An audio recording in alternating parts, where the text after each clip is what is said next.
Hi guys, welcome to Daddy's Crafty Corner. Coming at you today with a very small haul. There will be quite a few of them coming up in the next few days. I have placed, I still have quite a few orders coming in. I have a couple coming in from Simon Says Stamp, including the monthly kit.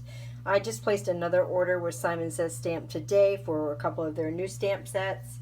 And I've got some Gina K designs coming in, and I ordered something from Ellen Hudson as well. So yeah, so just bear with me. So I thought what I would do is just as I get a little bit, I'll show you, and that way it's not so much all at once, and then I can go ahead and put it away, right? Okay, so this is the Simon Says Stamp Spring Flowers. If you remember, I did a couple of cards with the more flowers, I guess it was, and I'm really enjoying the flowers. So I just ordered their brand new one, which I think is Summer Flowers.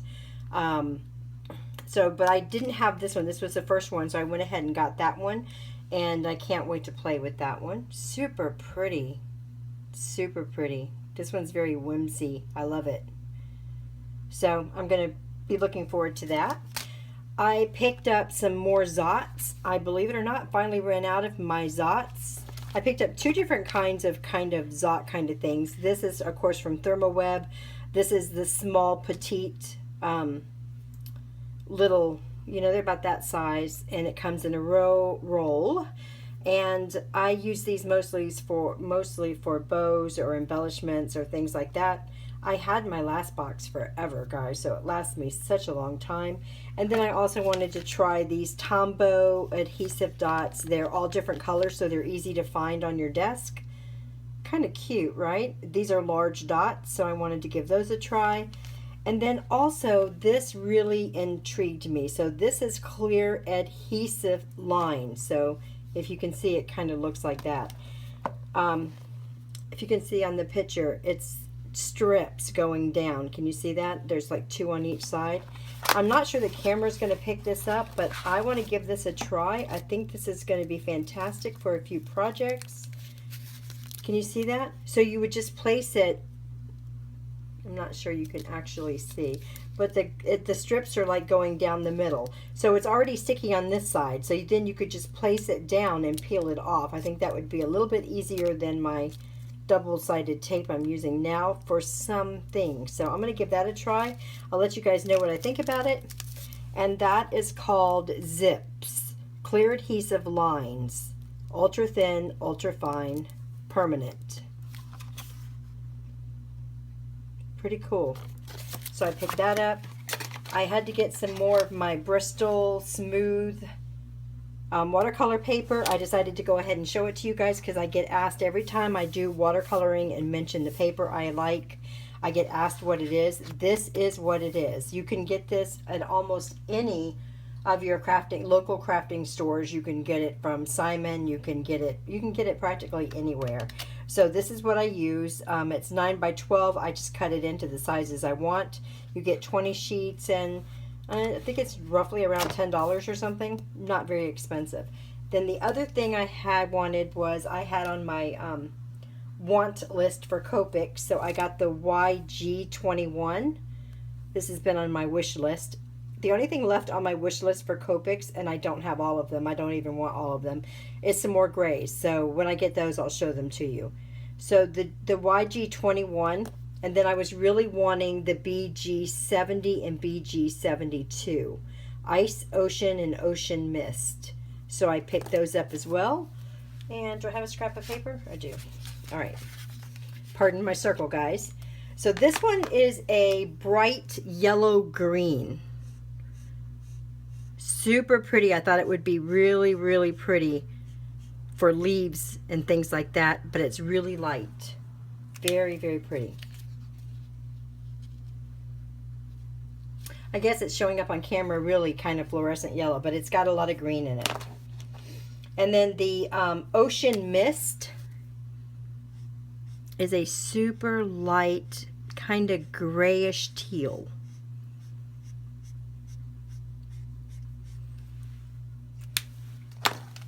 And then the Ice Ocean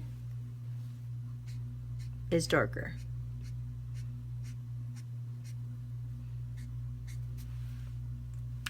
Really pretty color. This is such a pretty color. So that's my haul for today, guys. That's what I got. This one's super light. This is a great shadow color, by the way. This the Ocean Mist, the BG70, is a great shadow. So that's how that looks. So those were some I wanted. I'll insert a picture also of how I'm, well, I'll just film it. I'll be right back. I'm just going to film you a little bit of how I'm storing my Copics now so you can see that. And then that'll be the end of this video. So I'll be right back. Okay, guys, I'm back. So this is how I'm storing my markers. I've got 2 different containers now that I'm storing them in. Those, of course, are my Spectrum Noirs and my Spectrum Noir glitter pens. I keep them all together. This is a card box from Michael's, and all I've done is I've just not put the card inserts in there. You know, that it has little slips that go in for you to sort your cards out with. And this is super easy for me just to come in, open the top, lay it down, grab the colors I want, and I'm good to go. So this is working very well for me.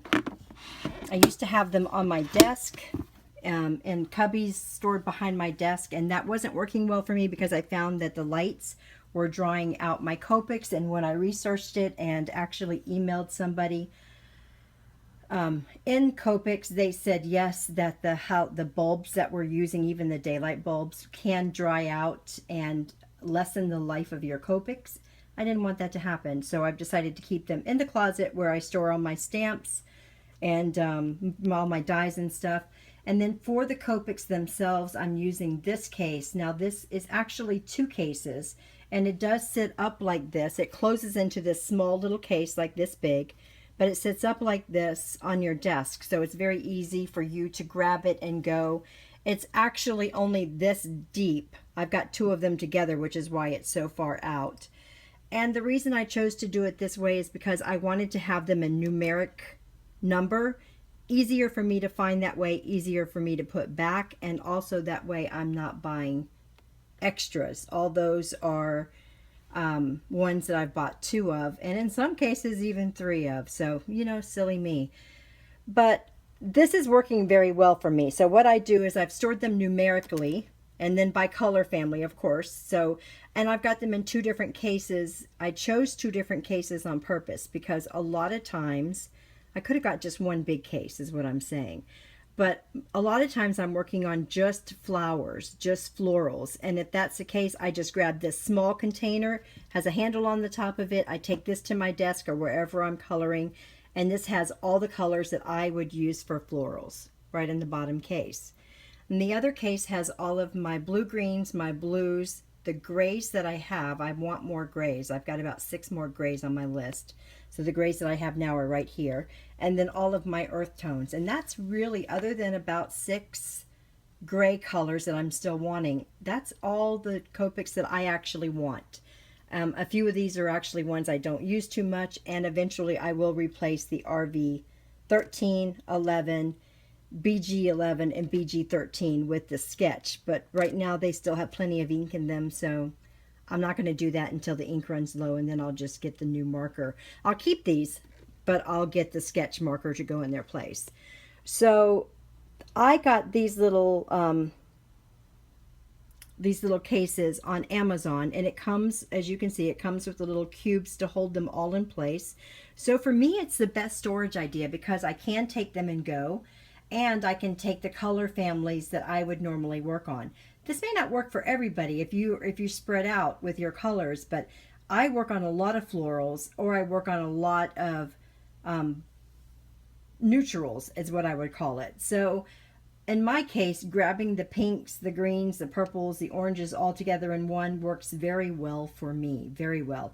I have a blender in each one of them.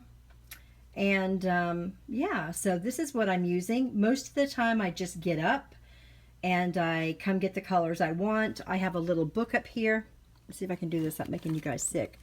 I keep extra pads in the front of it right here, extra little things, and I have a little book where I have all the combinations of colors that I've discovered or found that I enjoy.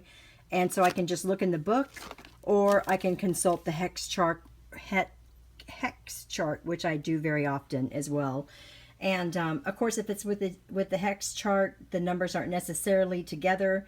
But any other time, if you just want quick blending, it's so much easier to have your marker stored numerically. It just really is. So it, you know, I know that I can come in here and grab R20, 21, 22, or 21, 22, 24.